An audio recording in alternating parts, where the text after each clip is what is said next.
여러분 안녕하십니까? 시채널 매거진 굿데이 첫 소식입니다. 대한예수교장로회 통합 서울 동남로회가 제77회 정기회를 열고 명성교회 총회 수수반을 받기로 결의했습니다. 네, 관련 논쟁이 사실상 종료된 건데요. 서울 동남노회는 김수원 목사를 노회장으로 추대하고 새 임원진을 구성하는 등 지난 9월 총회가 결정한 지시를 따랐습니다. 조홍현 기자입니다. 명성교회 위임 목사 청빙 이슈로 2년이 넘도록 갈등이 이어졌던 예장통합 서울 동남노회. 서울 동남노회는 이번 제104회 총회에 수수반을 받기로 결의하고 수수반대로 김수원 목사를 노회장으로 추대하면서 계속됐던 분쟁이 해결 국면으로 접어들었습니다. 지난 29일 진행된 서울 동남노회 제77회 정기노회에서는 회무 시작부터 오후까지 노회원들 간의 격론이 이어져 잠시 파행의 위기도 있었습니다. 최관섭 직전 노회장이 지난 9월 총회에서 총대들의 결의로 통과된 수수반에 대해 총회에서 노회로 정식 공문이 오지 않아 아직 행정 절차를 밟을 수 없다는 입장을 펴 일부 노회원들의 반발을 산 것입니다. 총회에서 결의는 했는데 공문으로 이렇게 결의가 되었습니다. 동남노회에 기여하고 이게 내려오질 않았어요. 이 모든 것이 행정이 내려와서 근거에 의해서 움직여야 되는데 이거 근거 없이 이렇게 하니까 이제 문제가 될 거예요.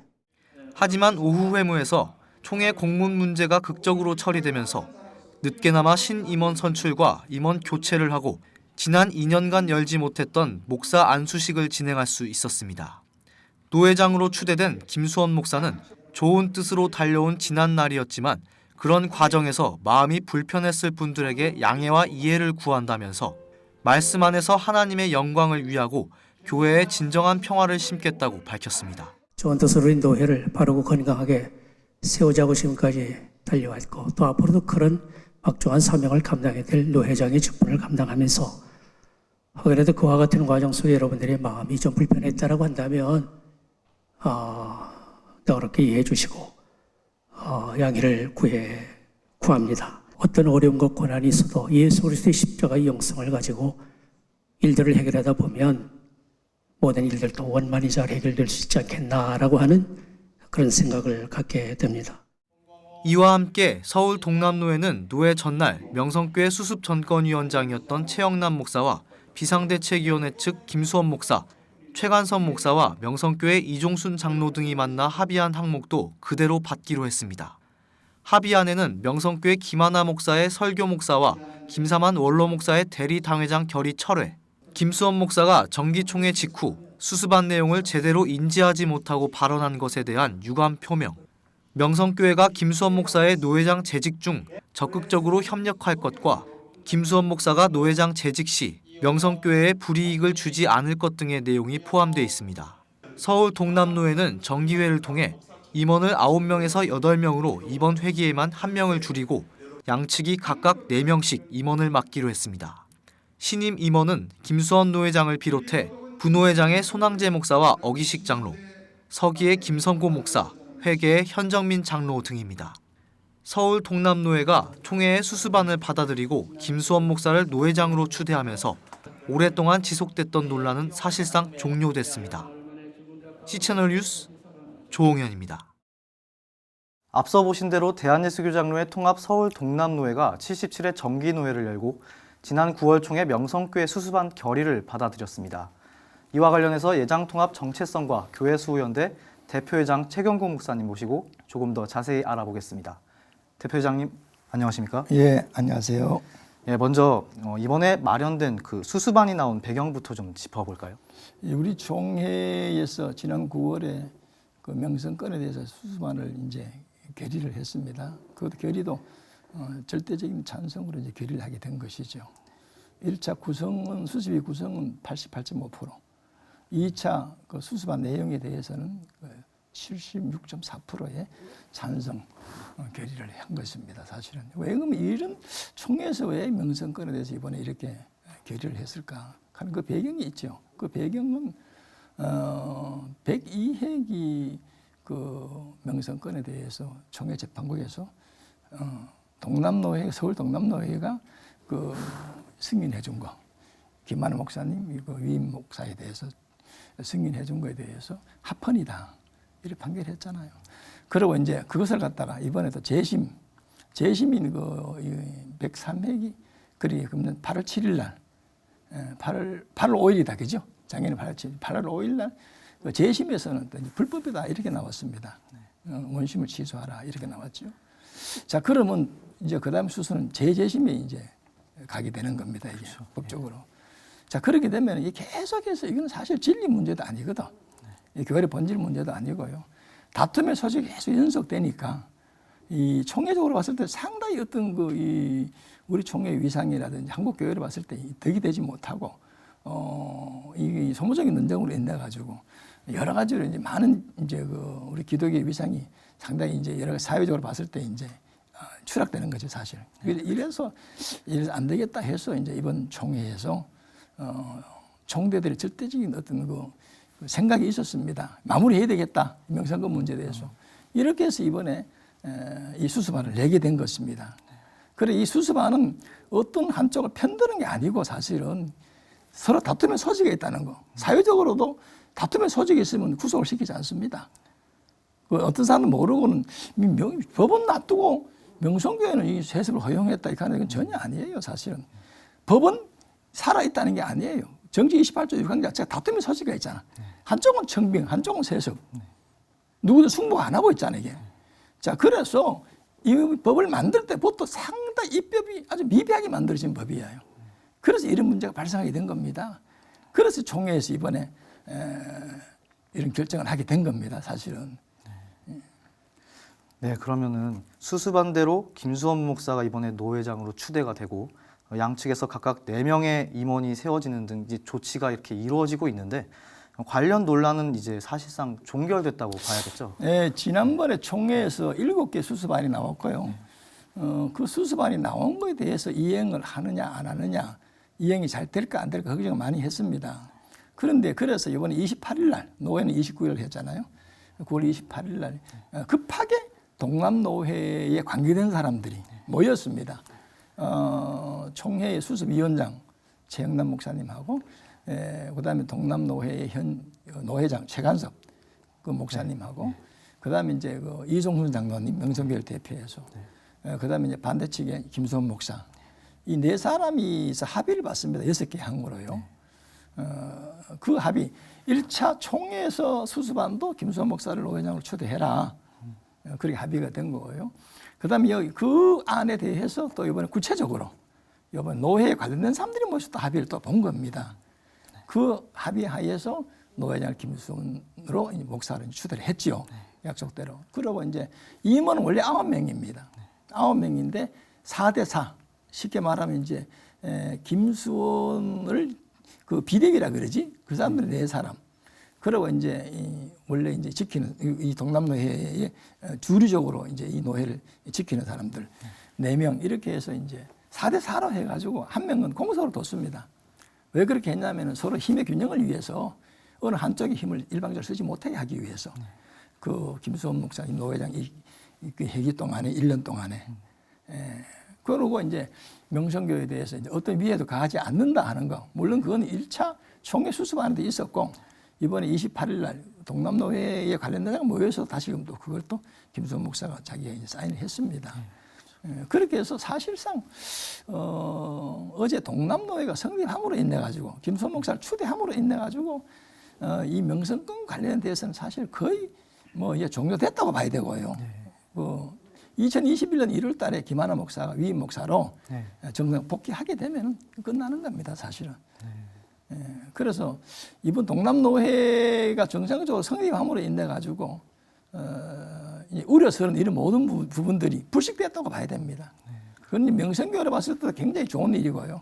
사실은요. 동남노회로 봤을 때 노회가 정상화되었으니까 뭐 이제 김수원 목사는 더다시 뭐 세습이다 뭐 이런 문제를 이제 말할 수 있는 그런 이제 그게 이제 없어졌지. 자기가 노회장이 됐으니까. 오히려 그래서 김수원 목사는 지금이라도 세습이라고 해서 이제 불법이라고 자꾸 주장하는 사람들 있잖아요. 그런 사람들을 김수원 목사가 앞장서서 잠재워줘야 돼, 사실은. 그렇게 하면 뭐 더 좋지요, 사실은. 예, 명성교회가 소속되어 있는 이 교단뿐 아니라 한국교회 전체가 이번 일로 인해서 좀 갈등과 진통을 좀 겪었다고 말할 수가 있겠는데 회복을 위해서 좀 서로가 많은 노력이 필요할 것 같습니다. 이제는 화합을 위해서 어떻게 해야 할지 목사님의 메시지를 좀 듣고 싶습니다. 그 화합을 한다는 것에 대해서 공감하고요. 화합을 하려면 이게 이 기초를 알아야 돼. 예, 우리 교단 헌법에서 정치 28조 6항에서 일명 그 대물림 금지법, 다른 사람들 세습 금지법 하는데 그 법을 만들었는 그 내용 자체가 상당히 화합하는 데 있어서 상당히 그 저해적인 그 입법입니다, 사실은. 처음 만들 때부터 문제가 많았는데요. 그때 어떤 사회 여론에 또 다른 교단의 무슨 이런 여러 가지 일들 때문에 이제 우리가 급하게 이제 만들어진 거죠, 사실은. 그래서 그거는 사실은 장로교회 대의정치의 큰 원리를 본다면은 개교회 담임 목사를 선택하는 것은 원칙적으로 개교회 교인들이 결정하는 거예요. 그런데 그 조항은 그 개교인들의 그 소위 말하는 개교의 자유를 제한시켜 버린 겁니다. 제가 이제 그래도 평소에 글 쓰는 것도 그래도 이제 말이 있지만은 조합의 조합장은 조합원이 세우는 겁니다. 네. 자, 그 다음에 학교의 반장도 반원이 세우는 거잖아요. 네, 맞습니다. 그럼 대통령은 누가 세우겠어요? 그 나라 국민이 세우잖아요. 선출하잖아요. 그러면 그 교회 목사는 누가 세워야 됩니까? 그럼 뭐 당연히 그 교인들이 해야 되잖아요. 네. 자, 그래서 이 법 자체가 만들어진 자체가 그건 잘못이고 사실은. 그리고 이건 또 진리, 교회, 하여튼 그 진리나 교회 본질 문제가 아니에요. 교회의 본질은 뭡니까? 우리가 복음을 전해 영혼구원 시키는 거라고요. 그리고 이것이 일반 사람들은 내용을 잘 몰라. 잘 모릅니다. 그냥 앞뒤 다 잘라버리고 목사 아들에게 후임의 자리를 주면 그 옳은 거냐 그런 거냐. 세습하는 것이 정당하냐 안 그러냐. 이렇게 자꾸 말을 해버린단 말이야. 그럼 일반 사람도 뭐라 하겠어? 내부터라도 그럼 안 좋습니다. 이렇게 말한단 말이야. 근데 그게 아니에요, 사실은. 앞뒤를 다 잘라 뭐 그래 말해가지고 모르는 사람들에게 쓸데없이 이걸 자꾸 이 사실을 왜곡되게 해서 퍼뜨려 본 거예요, 사실은. 그래서 사실 그렇게 할 것도 아닌데 이거 지금 한국 교회 안에 많이 퍼져나간 겁니다, 사실은.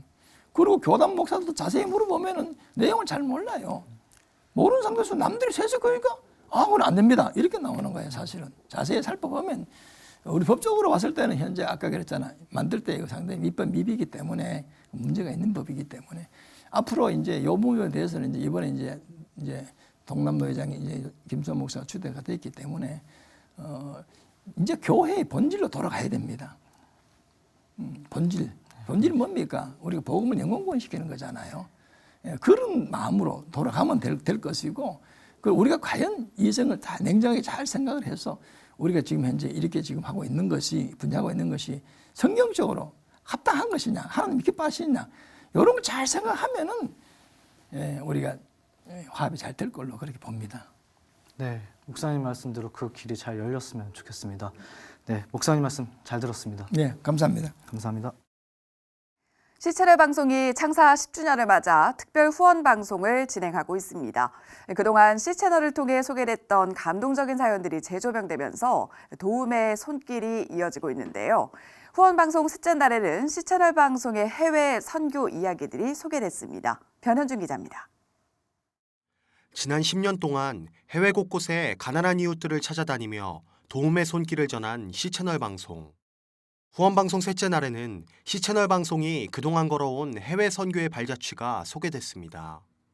NGO 단체 국제동역자 네트워크와 함께했던 염소운행 사역. 형편이 어려운 가정에 염소 한 마리를 제공하고 1년 내에 새끼를 낳으면 낳은 새끼 염소를 또 다른 가정에 보급하는 사역입니다. 염소 한 마리로 자녀 2명의 1년 학비를 마련할 수 있다는 아프리카.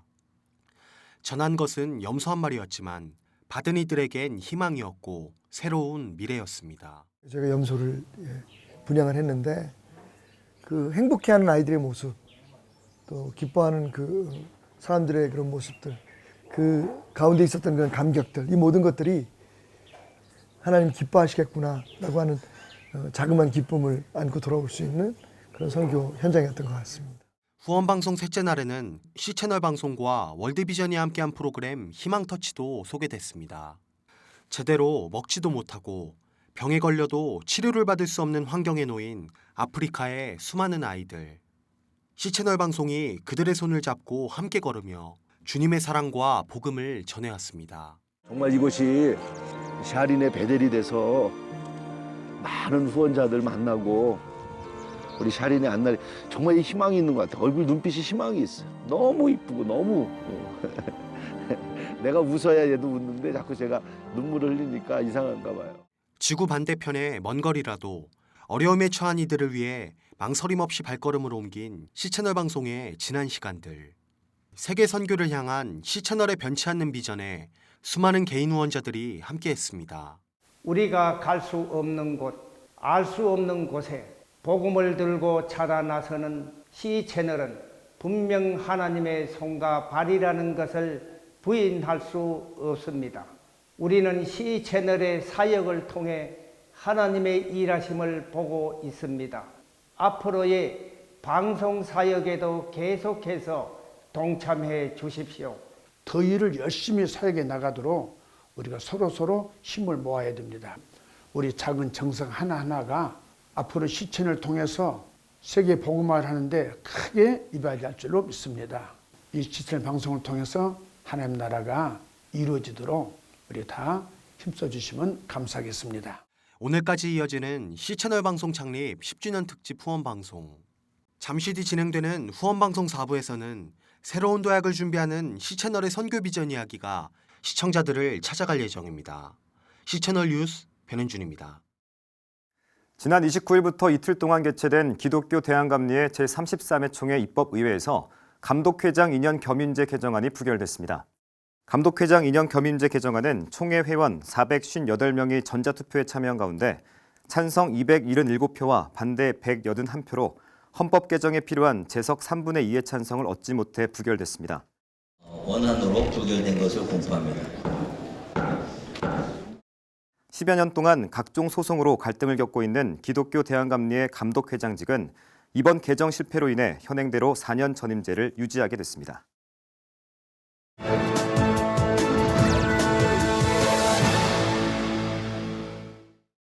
매년 10월 31일 지구촌이 헬로윈 축제로 떠들썩합니다. 우리나라도 예외가 아닌데요. 네, 요즘은 유치원까지 헬로윈 축제가 무슨 기념일처럼 돼버렸는데 정작 미국 상황은 어떤지 김태호 목사 전화 연결해서 들어보겠습니다. 네, 목사님, 미국에서의 헬로윈 풍경은 어떻습니까? 우리나라처럼 좀 요란한가요? 네, 미국은 워낙 넓기 때문에 이렇게 지역마다 또 주마다 동네마다 풍경이 많이 다른데요. 해마다 할로윈을 기념하는 모습들이 줄어드는 추세라고 보여집니다. 이제는 할로윈이 식상하거나 아니면 그 행사 안에 있는 위험 요소 그리고 이미 컴퓨터 게임 등에서 더 자극적인 것들을 경험한 것도 그 이유라고 여겨지는데요. 그럼에도 불구하고 이 행사를 영화나 또 다른 측면에서 활용하려는 미디어의 시도들은 여전히 존재하기 때문에 해마다 이맘때면 공포 영화도 상영합니다. 네, 헬로윈데이의 유래에 대해서 많이들 알고 계시겠지만 저마다 조금씩 다른 것 같기도 하는데요. 정확히 헬로윈데이의 유래는 어떻게 되는지 설명해 주시죠. 네, 할로윈 유래는 놀랍게도 지금으로부터 1400년 전까지 거슬러 올라가서 살펴볼 수 있는데요. 당시 교황이 만들었던 정자의 날, All Saints Day를 100년 후에 다른 교황이 유럽에 있는 이교도들의 축제를 없애고 캐톨릭적인 축제로 대처를 하려고 All Saints Day를 5월에서 11월 1일로 옮기게 됩니다. 그래서 10월 31일을 All Saints Day 휴일 전야로 만들어서 전야의 이름을 All Hallows Eve 또는 All Hallows Eve이라고 불렀는데요. 지금 미국에서 행해지는 현대판 할로윈 축제는 캐톨릭의 변질된 Day of the Dead, 그러니까 죽은 자를 위한 날까지 곁들여 혼합되고 변질되어서 아주 괴상한 기념일로 이제 탄생됐습니다. 그래서 멕시칸 Day of Dead까지 합체하고 있는 그런 상황이어서 애초에 죽은 성자들을 기념하다가 이제는 죽은 자들과 죽음, 귀신까지 뒤섞여 축제로 만들어진 상황인데요. 이 행사가 일반화되고 전국화되는 데 기여한 것은 역시 미디어의 홍보와 비즈니스 측면에서 활용했기 때문이라고 여겨집니다. 네, 우리나라도 청년들 사이에서 하나의 축제로 자리 잡은 모습인데요. 기독교적인 시각에서의 판단도 필요해 보입니다. 네, 이 할로윈데이를 교회나 기독교 가정에서 기념한다는 것은 하나님과 반대편에 서 있는 귀신 노름에 참여하는 것이기 때문에 절대적으로 금해하고요. 죽음을 미화나 더 희화시키는 할로윈의 의미에 대해서 부모들이 자녀들에게 반드시 교육을 해주고 기독교는 죽음을 넘어선 부활을 믿는다는 것을 강조하는 시간이 되어야 할 것입니다. 또 교회에서는 이 할로윈데이의 절기상, 추수의 감사나 한 해의 감사를 어린이와 청소년들 대상으로 축제처럼 갖는 것이 바람직하다고 그렇게 여겨집니다. 또한 아이들에게 집집마다 캔들을 얻으려 돌아다니게 하기보다는 부모가 함께 아이들과 불우한 이웃을 돌며 조그만 선물을 나누는 새로운 풍토도 생겼으면 하는 것이 저의 바람입니다. 네, 유행에 따라서 행해지는 문화 속에서 그것이 추구하고 있는 게 무엇인지도 잘 알아야겠고요. 무엇보다 생명을 살리고 이웃과 함께하는 기독교 문화에 더 많은 사람들이 관심을 갖게 하는 것도 우리의 책임이지 않을까 하는 생각도 듭니다. 네, 미국의 김태호 목사와 이야기 나눠봤습니다.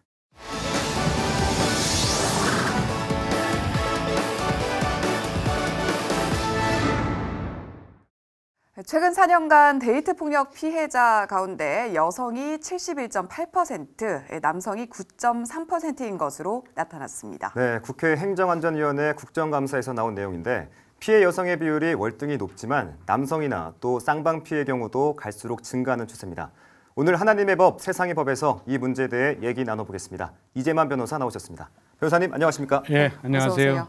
네, 변호사님 저희가 앞서서도 수치로 좀 소개를 해드리긴 했는데 일단 데이트 폭력 실태가 어느 정도인지 파악하고 얘기를 나눠보면 좋을 것 같거든요. 네, 그 데이트 폭력의 그 통계 수치를 보면 최근에 계속 증가하고 있습니다.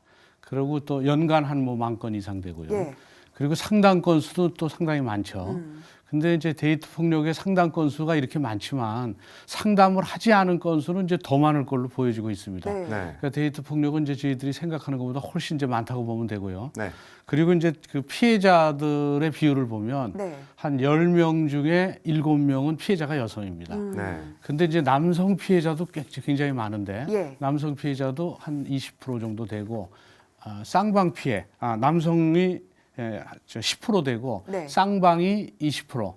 그러니까 남성도 피해가 쌍방까지 포함하면 한 30% 되는 것이죠. 네. 예. 그러니까 이제 예전하고 달라진 겁니다. 남성들은 뭐 어차피 체격적으로나 완력이 더 세기 때문에 피해가 없을 거라고 생각하는데 지금은 이제 시대가 많이 바뀌어서 예. 남성 피해자들도 이제 많이 나타나고 있습니다.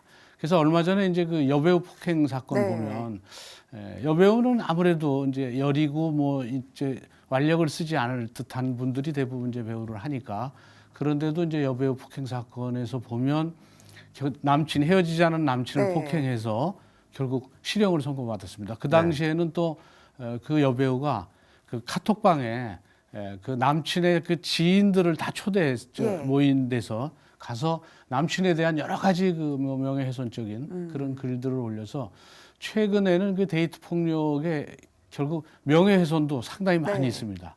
그리고 이제 인터넷이 많이 발달됐으니까 헤어지고 난 이후에 그 상대방에 대해서 인터넷에 글을 올려서 사회적으로 매장시키려고 하는 그런 경우도 있어서 이런 것들도 일종의 이제 데이트 폭력이라고 볼 수 있는 것이죠. 그렇다면 궁금해지는 게 이 데이트 폭력의 범주 안에 물리적인 그런 폭력이나 이런 부분 이외에 언어 폭력 이런 부분들도 포함이 되는 건가요? 물론 이제 언어 폭력도 이제 뭐 되겠죠. 왜냐하면 모욕죄도 있고 명예훼손죄도 있고 또 물리적 폭력은 이제 뭐 폭행죄라든지 뭐 또 때려서 다치면 상해죄 뭐 이런 거 여러 가지가 있죠. 또 심지어는 뭐 살해당하는 경우도 있으니까요.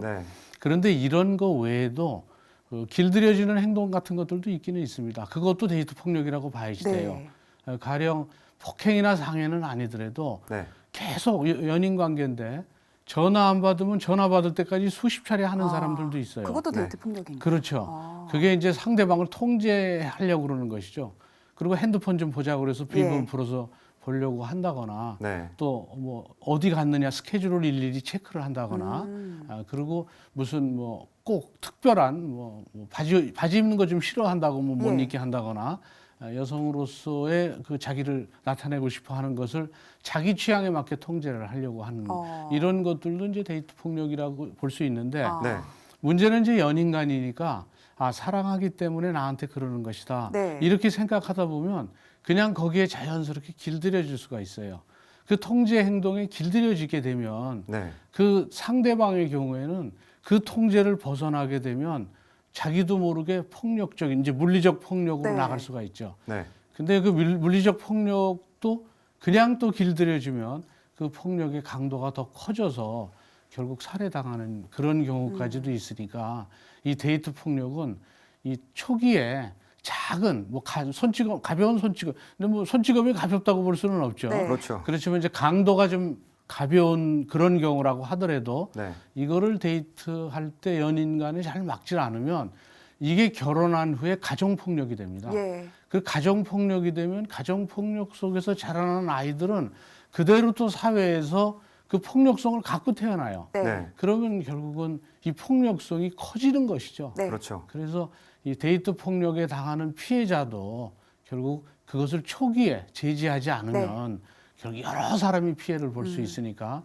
꼭 주변의 전문가나 네. 또 주변의 어른 또 친구들 이런 사람들의 도움을 받아서 이 데이트 폭력은 초기에 근절하는 것이 반드시 필요합니다. 네, 변호사님 앞서 언급해 주신 것처럼 여배우 데이트 폭력 사건 이거에 대해서 언급해 주셨는데 근데 조사하다 보니까 피해를 입은 남자친구에게도 책임이 인정돼서 벌금형이 선고됐다 이렇게 전해지는데 이건 어떻게 해석하면 좋을까요? 네, 그게 이제 이른바 쌍방 폭행이죠. 네. 결국은 이제 그 여배우가 헤어지자는 이제 남자친구를 찾아갔는데 남자친구가 이제 그걸 거부했죠. 거부하니까 뭐 그러면서 욕을 하고 막 그 여배우를 밀치고 이렇게 하니까 이제 그 여배우도 화가 나서 그 남자친구하고 이제 쌍방 폭행이 된 거죠. 네. 그러니까 여배우도 폭행을 했지만 그 남자친구도 여배우를 뭐 밀치고 욕하고 폭행을 했기 때문에 네. 그 남자친구도 마찬가지로 폭행죄로 처벌받았습니다. 네, 변호사님 궁금한 게 데이트 폭력이 좋지 않은 행동이다, 나쁜 행동이다라는 건 다들 인식하고 있을 텐데 왜 이렇게 줄어들지 않고 있는지 이 부분에 대해서는 어떻게 생각하고 계세요? 일반적인 폭행하고 다른 게 이제 일반적으로 사람이 오다 가다 만나서 폭행이 되면 네. 이제 재번 가능성이 없지 않습니까? 다시 네. 만날 기회가 없죠. 네. 근데 데이트 폭력은 연인 간이니까 이별하지 않는 이상은 계속 만나게 됩니다. 계속 만나다 보면 과거에 한번 폭행을 한 적이 있으면 또다시 폭행할 가능성이 상당히 높죠. 네. 그러니까 연인 간의 경우에는 헤어지지 않기 때문에 또 계속 만나기 때문에 그 폭행의 폭력성이 있던 사람의 경우에는 지속적으로 데이트 폭력의 피해자가 되는 것이죠. 예. 그렇게 자주 만나는 사이끼리라도 데이트 폭력은 엄연히 범죄라고 인식하는 게 더 중요할 것 같은데 이건 어떻게 봐야 될까요? 그렇죠. 데이트 폭력은 엄연히 범죄입니다. 네. 그래서 뭐 좀 전에도 얘기했지만 폭행하면 폭행죄고 상해를 하면 상해죄 또 그 외에 협박하면 협박죄가 다 됩니다. 네. 그리고 상대를 통제해 놓기 위한 길들이는 뭐 여러 가지 상대에 대한 뭐 의심한다든지 그다음에 아까 얘기했던 지속적인 전화 뭐 이런 것들도 다 데이트 폭력의 일종이라고 보면 됩니다. 네. 예. 그래서 결국 이제 그런 것들은 상대방을 자기의 뭐 소유라든지 이렇게 이제 생각해서 그렇죠. 네. 그래서 이 데이트하는 연인 간에는 상대방을 동등한 인격체로 보는 그런 인식이 상당히 중요합니다. 네. 그래서 이제 이런 방송이나 또는 어떤 교육기관이나 이런 데서도 이제 어려서부터 남녀 간에는 동등한 인격체로 서로 대해야지 네. 남자가 더 완력이 더 세고 힘이 있고 체력이 더 좋다고 해서 여자를 무력으로 통제하에 두려고 한다면 네. 그것은 진정한 사랑도 아니고 또 그 상대방으로부터 존경을 받을 수도 없으니까 동등한 인격체로 대할 때 네. 상대방으로부터 존중받고 또 그 사랑도 더 키울 수 있다. 이런 인식들이 일반인한테 퍼질 수 있도록 네. 이런 방송이나 교육기관에서도 이제 많이 노력을 해야 되겠죠. 네, 그리고 앞서서 이 데이트 폭력은 저지른 사람이 또 저지른다 이런 언급을 해주셨었잖아요. 예. 재범률이 실제로 어느 정도 되는지도 궁금한데요. 그러니까 데이트 폭력 이제 초범이 한 30.5% 정도 됩니다. 예. 초범은. 그리고 이제 재범은 이제 29.8%. 근데 10범 이상은 12.5% 됩니다. 예. 10범 정도 됐다는 거는 맞고 나서 신고하고 또 만나고 맞고 네. 나서 이게 이제 10번이나 됐다는 네. 거죠. 그래서 이런 정도면 결국은 맞으면서 정들은 것처럼 그러니까 이런 경우에는 잘못 생각하면 예. 피해자도 정신적으로 문제가 있는 게 아닌가 이렇게 이제 판단할 수도 있어요. 네. 맞으면서도 살 수밖에. 근데 없다는 그런 입장이라면. 네. 그래서 이제 폭력을 당하는 사람의 그 심리를 보면 네. 처음에 폭력을 당했을 때는 예. 창피해서 누구한테 도움을 못 청합니다. 자기가 가장 사랑하는 연인에게 애인한테 맞았다는 게 창피하니까 그걸 숨기는 것이죠. 네. 그러다 보니까 나중에는 그 폭력이 너무 강도가 심해지면 이번에 만났을 때는 어떻게 하면 폭력을 안 당하고 그냥 헤어질까. 이렇게까지 사람이 바뀝니다. 물론 가정폭력도 마찬가지고요. 그러면 평생을 살면서 오늘 하루를 폭력 안 당하고 사는 것이 결국 하루의 그 목표이기 때문에 그럼 인생이 거의 다 망가지는 것이죠. 그래서 정 그럴 때는 이제 헤어져야 되는 것이죠. 예. 그래서 이제 요즘에는 안전한 이별을 굉장히 중시합니다. 네. 이제 헤어지고 나면 데이트 폭력에서 벗어나야 되는데 헤어지고 난 이후에도 지속적으로 스토킹을 한다든지 이런 일들이 벌어지기 때문에 또 한 번은 가정폭력에 의해서 이혼을 했는데도 전 남편이 찾아와서 계속적으로 또 찾아오고 그래서 신고했는데도 경찰이 왔다 갔는데 뭐 가정적인 얘기다 그래서 갔는데 바로 살해당한 그런 사건도 있었죠.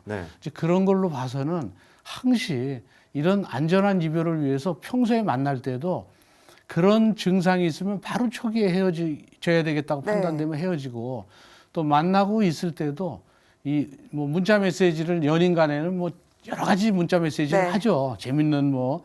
근데 이게 헤어질 때 낮에 이성적인 눈으로 그 문자 메시지를 보면 그 도저히 볼 수 없는 외부 내밀한 문자 메시지니까 외부에 밝혔을 때는 야, 저 사람 수준이 저거밖에 안 돼. 이런 문자 메시지들이 연인 간에는 얼마든지 할 수 있는 거예요. 근데 그런 것들을 남기면 헤어진 후에 그거를 공개하게 되면 굉장히 이미지가 손상되고 또 특히 그 리벤지 포르노라고 그래서 아주 그 연인 간에는 서로 합의해서 찍었는데 헤어지게 되면 그거를 또 공개하는 요새 인터넷이 많이 발달돼서 그래서 이런 안전한 이별을 위해서도 연인 간 사귀는 동안에도 그렇게 뭐 내밀한 문자 메시지를 주고받는다든지 동영상을 촬영한다든지 하는 거는 상당히 조심할 필요가 있습니다. 네, 변호사님, 근데 제가 들으면서 굉장히 충격적인 게 10범 이상의 그 범죄가 12.5%나 된다는 게 저한테 지금 굉장히 충격적이거든요.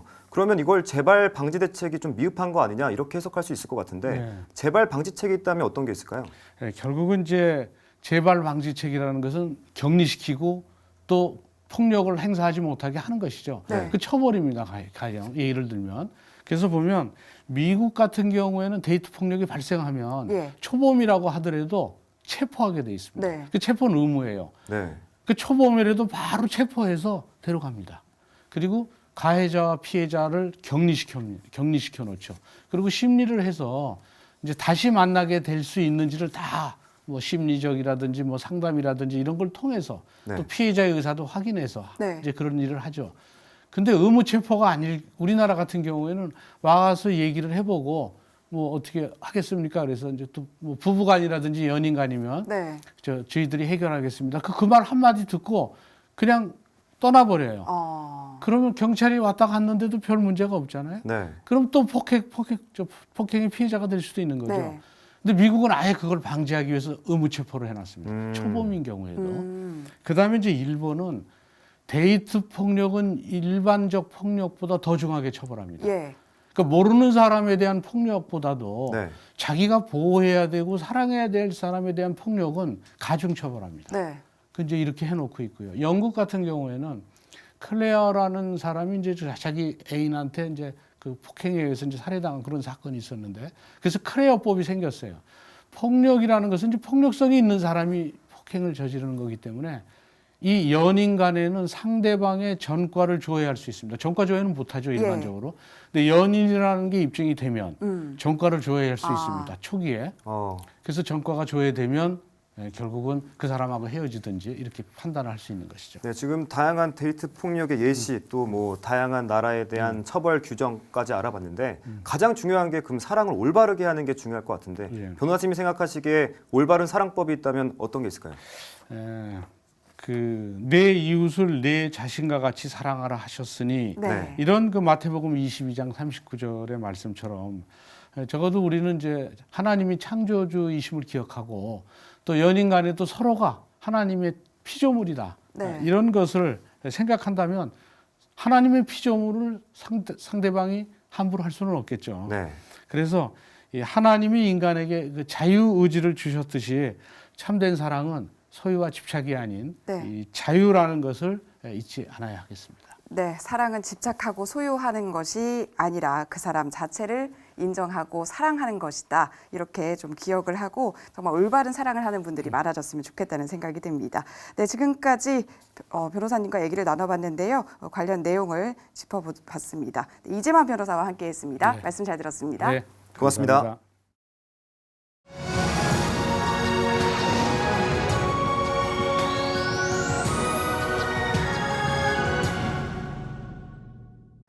어려운 공부도 만화로 하면 조금 더 쉽게 다가갈 수 있었던 기억이 있는데요. 복음 전도에도 만화를 이용한다면 어떨까요? 네, 그런 시도는 이미 있어 왔는데 최근 손바닥 전도 만화를 펴낸 조인교회 조대현 목사 모시고 말씀 나눠보겠습니다. 목사님 안녕하십니까? 네, 안녕하세요. 어서 오세요. 네, 목사님 앞에 손바닥만한 크기의 이 전도 책이 있는데 네. 어떤 책인지부터 소개를 좀 해주시면 좋을 것 같거든요. 네, 이 책인데요.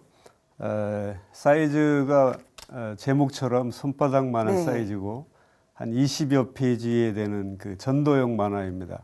그래서 유아, 어린이, 청소년, 또 청년, 장년, 군인, 노인 등 그 나이에 맞게 그 스토리나 그림을 이렇게 다르게 만든 그런 소책자 전도 만화입니다. 네. 네, 목사님 제가 오늘 목사님 모신다고 해가지고 인터넷에 찾아봤는데 정말 네. 재밌더라고요. 이렇게 손바닥 전도 만화를 만들게 되신 계기가 있다면 뭘까요?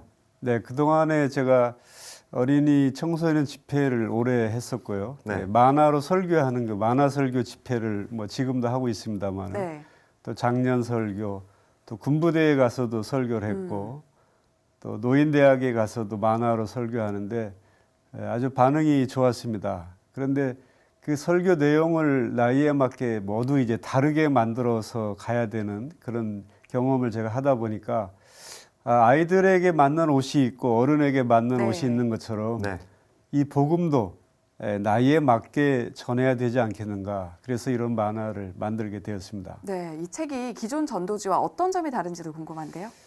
우리가 잘 아는 그 사형리 전도지가 나온 이래로 네. 우리 한국교회에 전도지가 좀 다양하지 못했던 것 같습니다. 그리고 전도지 하면 보통 한 장짜리 전도지가 많았고 그러다 보니까 길에서 나눠주면 버리는 경우도 실제 많이 있었습니다. 네. 그런데 이 책은 이제 책자 형식이기 때문에 일단 버리지 않고 집에까지 가져갈 수 있고 보통 그 통계를 보면 책 한 권 또 신문 한 권은 한 5명 정도가 돌려본다는 그 통계가 있습니다. 네. 그래서 이 책은 이제 돌려볼 수 있는 장점이 있고 네. 또 하나는 이제 서론 부분에서는 재미있는 예화들이 나옵니다. 안 믿는 사람이 봐도 재미있는 그 만화의 특징이 있는 네. 그 재미있는 이야기가 진행되다가 후반부에 이제 복음이 들어가고 마지막에는 영접 기도까지 들어있는 그런 전도 만화입니다.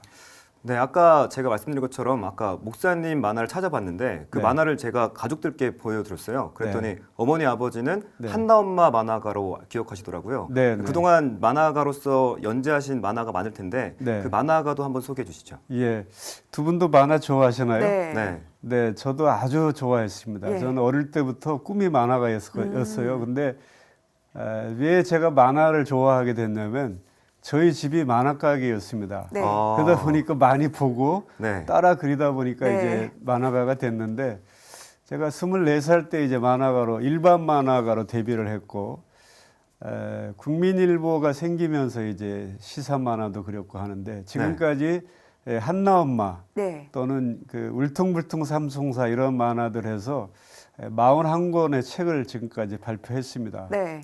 역시 어린이 만화, 또 장년 만화, 성경 만화, 그다음에 명랑 만화 등등 많이 그렸는데 결국은 이제 이 만화를 통해서 어떻게 복음을 담아서 재미있게 아이들에게 전도할 수 있을까? 네. 점점 그쪽으로 이제 결론이 내려지니까 자연스럽게 전도 만화에도 또 관심을 갖게 된 거죠. 네, 사실 만화를 그릴 때 거의 작업의 8할은 캐릭터를 잡는 거라고 들었거든요. 캐릭터를 잡으실 때는 어떻게 구상을 하시는지도 궁금한데요.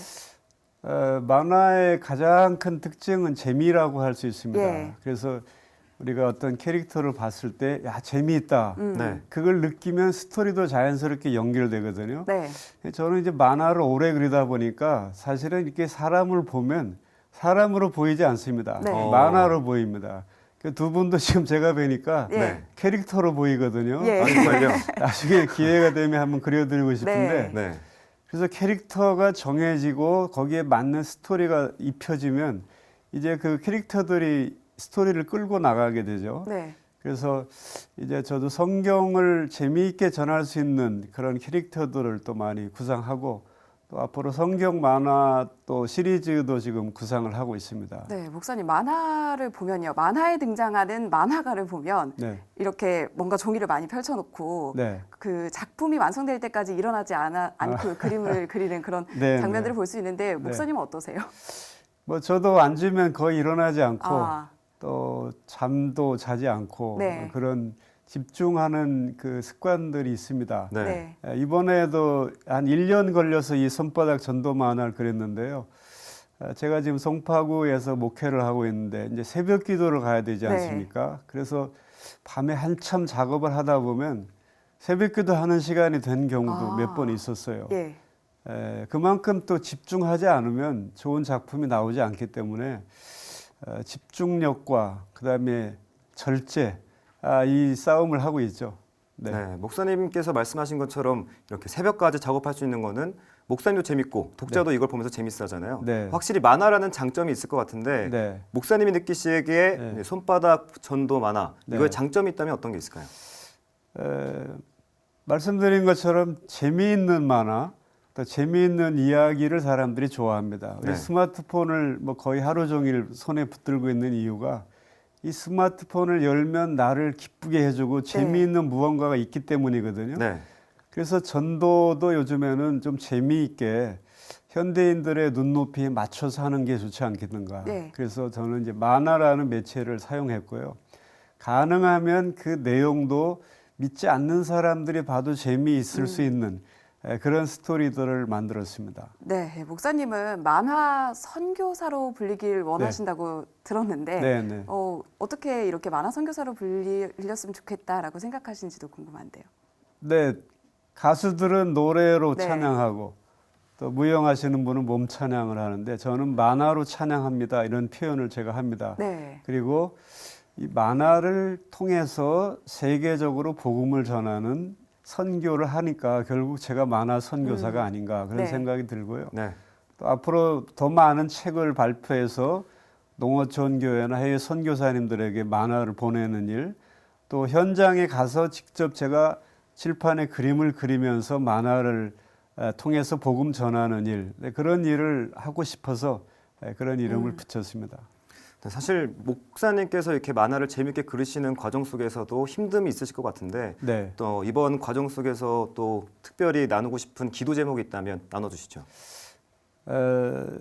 모든 창작을 하는 예술가들의 고민은 지금까지 한 번도 본 적이 없는 것을 만들어내야 하거든요. 네. 네. 저도 이런 연령별 전도 만화 10가지를 이번에 펴내면서 새로운 시도를 해야 한다라는 마음이 강했습니다. 그래서 기존 나와 있던 책들과 다른 책을 만들려고 노력을 했고요. 네. 그다음에 이제 앞으로 이런 책들을 해외에도 번역해서 선교사님들에게 네. 좀 보낼 계획을 갖고 있는데 저는 제작하는 사람이고 네. 이것을 사서 보내는 역할을 하실 분들이 또 필요합니다. 네. 그런 후원자들이 좀 나타나면 좋겠습니다. 네, 오늘 이렇게 손바닥 만화 가져오셨는데 네. 여기 안에 어떤 흥미로운 내용이 담겨 있는지 잠깐 소개를 좀 해주시면 좋을 것 같거든요. 네, 어른들을 위한 우리 어르신들을 위한 만화 내용 중에 예. 하나가 있는데 아기 엄마 손은 약손, 아기 손은 똥배라는 네. 제목의 책입니다. 네. 그래서 우리가 공감할 수 있는 내용들, 예를 들면 나는 엄마가 해주는 밥이 제일 맛있어요. 네. 엄마가 내 배를 만지면 모든 게 다 낫는 것 같았어요. 네. 네, 엄마는 제일 좋고 아빠는 항상 믿음직해요. 이런 내용들이 나오면서 그런데 이렇게 좋은 엄마 아빠와 언젠가는 헤어지게 되는데 네. 우리가 영원히 다시 행복하게 살 수 있는 방법은 예수님을 믿고 천국에서 만나야 된다. 그런 내용들이 이 안에 담겨 있습니다. 네, 그리고 앞으로 그리고 싶은 작품도 상당히 많으실 것 같은데 네. 다음 작품은 좀 어떻게 구상을 하고 계신지도 궁금한데요. 어린이부터 어른들까지 성경을 재미있게 읽고 또 배울 수 있는 그런 성경 만화 시리즈를 지금 구상하고 있고요. 네. 또 요즘에 가정 해체가 심각한데 네. 그런 가정의 중요성을 또 말하는 그런 만화들, 그런 책들을 구상하고 있습니다. 네, 이 만화 선교사로서 비전과 또 계획하시는 모든 일들이 하나님 안에서 이루어지도록 저희도 함께 기도하도록 하겠습니다. 네, 손바닥 전도 만화를 펴낸 조인교회 조대현 목사와 함께 얘기를 나눠봤습니다. 목사님 잘 들었습니다. 네, 고맙습니다. 감사합니다. 대한예수교장로회 통합 서울 동남로회가 제77회 정기회를 열고 명성교회 총회 수수반을 받기로 결의했습니다. C채널 방송 창사 10주년 특별 후원 방송 셋째 날엔 C채널 방송의 해외 선교 사례들이 소개돼 가난한 이웃들을 향한 도움의 손길이 이어졌습니다. 기독교 대한감리회 입법회의에서 감독회장 2년 겸임제 개정안이 부결됐습니다. 프랜차이즈 업체 죽이야기 이명서 대표가 연극 주인공으로 무대에 올라 화제가 되고 있습니다.